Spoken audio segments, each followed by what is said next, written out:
দেবী পার্বতী কেন নিজের গর্ভ থেকে সন্তান প্রসব করতে পারেননি জানেন? দেখুন, পৌরাণিক তথ্য থেকে এর আমরা তিনটে কারণ জানতে পারি। প্রথম কাহিনীটি হলো রতির অভিশাপ।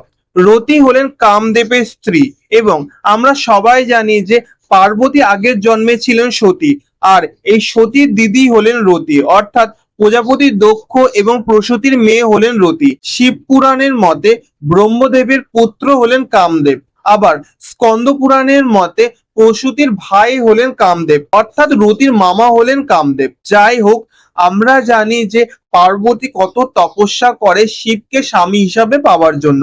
পার্বতীর এই কঠোর তপস্যা দেখে ব্রহ্মা এবং বিষ্ণু কামদেবকে অনুরোধ করে যে কামদেব যেন শিবের মধ্যে কাম বাসনা জাগিয়ে তোলে। তখন কামদেব শিবের মধ্যে কাম বাসনা জাগানোর চেষ্টা করলে শিবের তৃতীয় নেত্র থেকে কামদেব ভস্মীভূত হন। এতে রতি শোকাহত হয়ে রেগে গিয়ে পার্বতীকে অভিশাপ দিয়েছিলেন যে পার্বতী কোনোদিন নিজের গর্ভ থেকে সন্তান জন্ম দিতে পারবেন না। ওকে, দ্বিতীয় গল্পতে আসি। দ্বিতীয় গল্পতে এটা বলছে যে শিব ও পার্বতীর ঔরসে যদি কোনো সন্তান হয় তা অত্যন্ত শক্তিশালী হবে, যা দেবতাদের ভয়ের কারণ হয়ে দাঁড়াতে পারে। তাই সকল দেবতা শিবের কাছে গিয়ে অনুরোধ করেন যে তারা যেন স্বাভাবিক উপায়ে কোনো সন্তানের জন্ম না দেয়।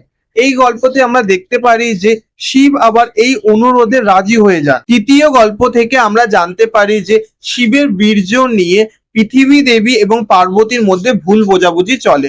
তখন পৃথিবী দেবী পার্বতীকে অভিশাপ দেন যে পার্বতী কোনোদিন প্রাকৃতিক ভাবে সন্তান ধারণ করতে পারবেন না, আর এই সেম অভিশাপ আবার পার্বতী পৃথিবী দেবীকেও দেন। দেখুন, আপনিও যদি বেদ ও পুরাণ গ্রন্থগুলি পড়েন তখন আপনিও বুঝতে পারবেন যে একটি বিষয়কে কেন্দ্র করে কিন্তু অনেকগুলি গল্প পাওয়া যায়।